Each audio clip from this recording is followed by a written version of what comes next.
자, 이제 실전 문제풀이 제3편입니다. 제3편은 생명보험에 관한 내용이고요. 앞서서 말씀드린 것처럼 범위는 적고 시험 문제는 어차피 똑같이 10문제씩 출제가 되고 있기 때문에 여러분들이 뭐 충분히 앞서서 말씀드린 것처럼 삼지선다의 점수 배점보다도 또 높기 때문에 여러분들이 이 부분에 집중을 하시면 충분히 좋은 점수를 받으실 수 있고요. 합격하는데도 아마 전략적으로 여러분들이 접근하실 수 있겠다라는 부분입니다.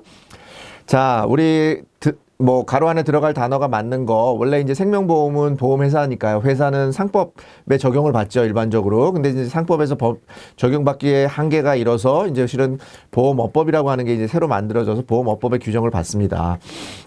그런데 그러한 내용들, 생명보험의 어떤 그 기본적으로 이런 규정을 받는 그런 내용들, 그런 부분들은 우리가 이제 보험업법에서 정한 표준약관이라고 하는데, 이 표준약관이라고 하는 것은 제3법 제4편이 보험편이거든요. 그래서 제4편의 보험편에 그런 규제를 토대로 해서 이제 우리가 규정을 토대로 해서 작성이 되었습니다. 근데 상법의 규정보다 보험계약자의 권리를 굉장히 권리니까 확대하고 있습니다. 보험계약자의 권리를 확대하고 있고, 그러니까 보험계약자를 보호하고 있다는 얘기입니다. 그래서 여러분들이 기억하셔야 되는 것은 표준약관, 그 다음에 우리가 상법의 규정보다 계약자의 권리를 확대하고 있다. 좋은 얘기가 좋은 얘기를 한다. 이렇게 기억하시면 되겠습니다. 자, 22번 문제인데요. 생명보험계약에서 역선택을 방지하기 위한, 역선택이라는 게 뭡니까? 여러분들이 어떤 부분들을 제대로 알리지 않거나 속여가지고 여러분들 보험금을 더 받아내는 행위. 그죠? 그래서 다른 사람에게 피해를 주는 거죠.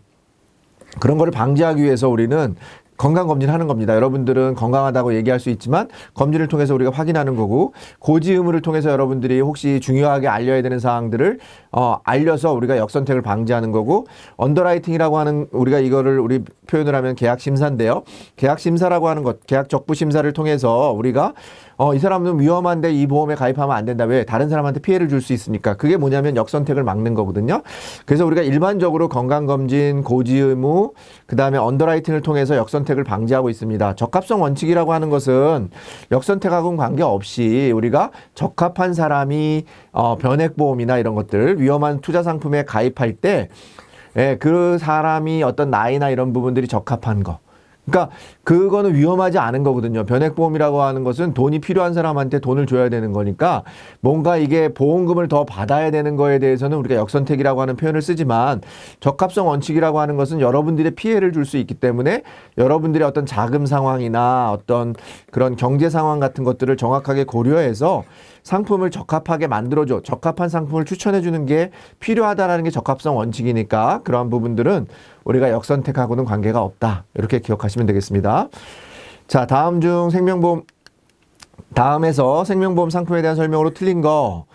자, 우리가 생명보험 상품에 대한 부분도 자주 나옵니다. 근데 그렇게 어렵지 않게 출제가 되고 있으니까 여러분들 보시면 될 것 같아요. 우리가 일반적으로 생명보험 상품이라고 하는 것은 구성이 어떻게 돼 있냐면, 주로 보장해주는 내용이 주계약이고요. 이거는 없으면 안 됩니다. 보험이 성립이 되지 않습니다. 그렇기 때문에 이건 반드시 있어야 되는 거고, 근데 내가 이런 부분들에 보완을 해서 조금 어떤 서비스나 이런 내용들을 추가적으로 받고 싶다. 이런 부분들을 우리가 특약이라고 합니다. 특별약관이라고 하는데요. 이런 특약이라고 하는 것은 우리가 선택입니다. 그렇기 때문에 특약만으로는 우리가 보험계약이라고 하는 게 성립이 안 돼요. 아시겠죠? 그러니까 여기 나와 있는 것처럼 뭡니까? 특약은 보험계약에서 기본이 되는 중심적인 보장 내용 부분이다. 이게 아니라 조금 전에 말씀드린 것처럼 중심적인 보장 내용으로서 보험계약이 성립될 수 있으려면 주계약으로 반드시 가입을 해야 되고, 우리가 특별약관은 여기 나와 있는 것처럼 부가적으로 선택적으로 하는 부분이다 라는 부분입니다. 그래서 주계약과 특약으로 구성이 되고, 특약은 부가 방법에 따라서는 의무 부가 특약이 있고 선택 부가 특약이라는 게 있고요. 가입자의 편의성을 도모하기 위한 특약을 제도성 특약이라고 한다. 야, 지금 1번, 3번, 4번은 용어가 생소할 수 있지만 여러분들 확연하게 다른 2번의 지문이 있기 때문에 여러분들은 2번을 고르실 수 있는 겁니다.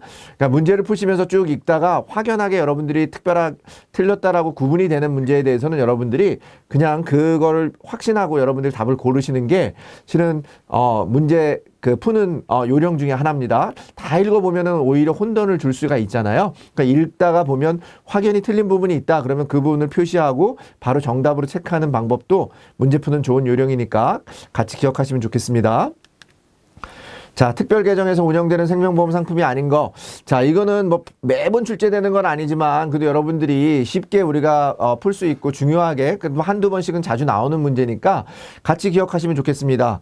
자, 연금저축보험, 퇴직보험, 자산연계형 보험은 다 특별 계정에서 운영합니다. 왜냐하면 우리가 이 부분은 기본적으로 우리가 일반 계정에서 운영하면 자산이나 이런 부분들을 우리가 별도로 좀 지켜야 되는 부분이 있거나 아니면 불려야 되는 부분이 있는데 그런 부분들을 운영하기가 어렵습니다. 그래서 반드시 특별 계정으로 운영을 합니다. 조금 전에 말씀드린 것처럼 퇴직보험이나 연금저축, 퇴직보험, 자산연계형 상품, 뭐 우리가 알고 있는 변액 상품 이런 것들은 전부 다 변액 상품 같은 경우는 전부 다 특별 계정에서 운영을 하고요. 장기 간병보험은 우리가 특별 계정에서 운영되는 상품이 아닌 그냥 제3보험 상품이 되겠습니다. 장기 간병보험은 일반 계정에서 운영된다. 이렇게 같이 기억하시면 좋겠습니다. 자, 25번 문제입니다. 이제 우리가 생명보험의 기본적인 앞에 원리에 대한 내용, 기본적인 내용에 대한 부분이고요. 실은 25번부터 이제 마지막 번까지는 주로 생명보험, 개별 상품에 대한 건데 종신보험은요. 아무리 강조해도 지나치지 않습니다. 무조건 나옵니다. 한 문제가 무조건 나오는데 그렇게 어렵지 않다라는 부분 여러분들 기억하시면서 문제 푸시면 좋겠습니다. 자, 우리가 종신보험은 만능보험이라고도 얘기를 합니다. 왜냐하면 거기에는 다양한 특약 같은 것들을 부과해서 상품을 팔 수가 있습니다. 근데 반드시 죽어야만 받는 보험입니다. 아시겠죠? 근데 요즘에는 뭐 우리가 이제 생명이 길어지다 보니까 우리가 이제 일정한 기간 이후에는 연금 형태로도 받을 수 있고 다양한 형태로 받을 수 있는 그런 선택 부과 형태로 우리가 운영되고 있습니다. 자, 틀린 거 어떤 게 틀렸습니까? 자, 종신보험에는 제3보험 관련 특약만 부과할 수 있는 게 아니라 정말 말 그대로 다양한 특약을 부과해서 종합적으로 보장해주는 상품이다 라는 거니까. 자, 그리고 제가 앞서서 말씀드린 것처럼 뭐라고 얘기했습니까?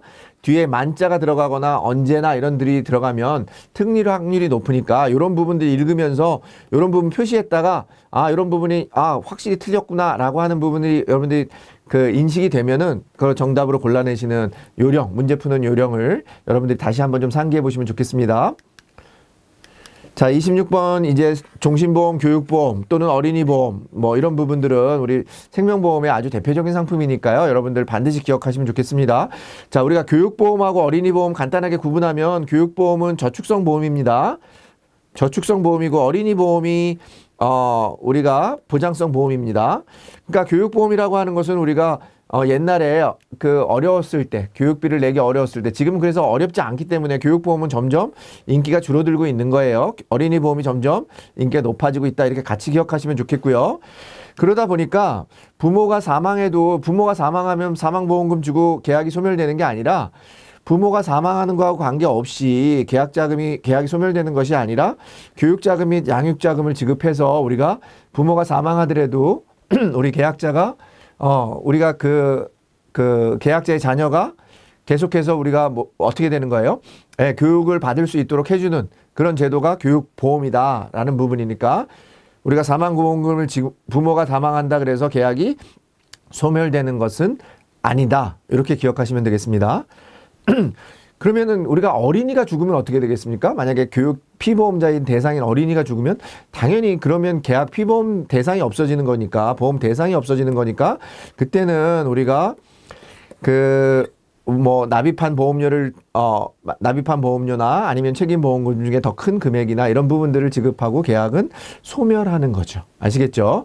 계약자가 죽는 일반적으로 부모가 죽는다 그래서 계약이 소멸되는 경우는 없습니다. 아시겠죠?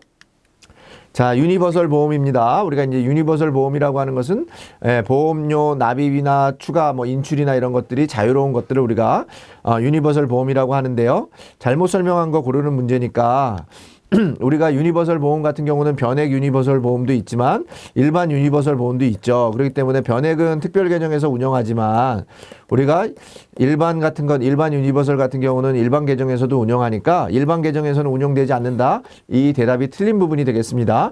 자, 우리가 유니버설 보험하면 기억해야 되는 게 추가 납입이 가능하고 중도 인출이 가능하고 중도 인출인 경우에는 우리가 해지환급금 범위 내에서 중도 인출을 받았다 그래서 여러분들이 상환할 의무가 없습니다. 그러니까 이자를 내야 되거나 그러지 않고 중도 인출 같은 경우는 대출도 아니고 그냥 인출입니다. 말 그대로. 그래서 여러분들이 그 내용까지도 같이 기억하시면 도움이 될 것 같습니다. 자, 28번 들어갈 상품으로 맞는 거. 자, 조기 퇴직자의 증가에 따라 퇴직금을 일시에 납입한다. 그러면 일시에 납입하니까 뭡니까? 일시납이라는 뜻이에요. 일시납. 일시에 납입한다는 게 일시납. 그래서 연금을 즉시 수령할 수 있는 거. 바로 바로라는 게 뭐예요? 즉시 수령. 그죠? 연금. 즉시 연금을 수령한다. 그러니까 뭐예요? 일시납, 즉시연금. 이거는 어떻게 보면 이 문제의 답을 다 알려주고 문제를 낸 거랑 동일합니다. 그러니까 여러분들이 그렇게 문제를 풀어보시면 되겠습니다. 자, 29번 문제는 변액보험에 적용되는 법률이 아닌 거. 변액보험이라고 하는 것은 우리가 투자형 상품에 투자해서 여러분들 보험금이 일반적으로 변동이 생기는 겁니다. 위도 생기고 아래도 손해도 생길 수 있는 부분을 우리가 이제 변액보험이라고 하는데요. 이 변액보험을 적용받는 부분은 뭐냐면은 일반적으로 보험에서 적용받는 게 상법이죠. 보험회사에 적용받는 거. 그 다음에 보험업법이 있고요. 그 다음에 변액보험이라고 하는 건 투자용 상품이니까 자본시장과 금융투자업에 관한 법률을 적용받고 있습니다.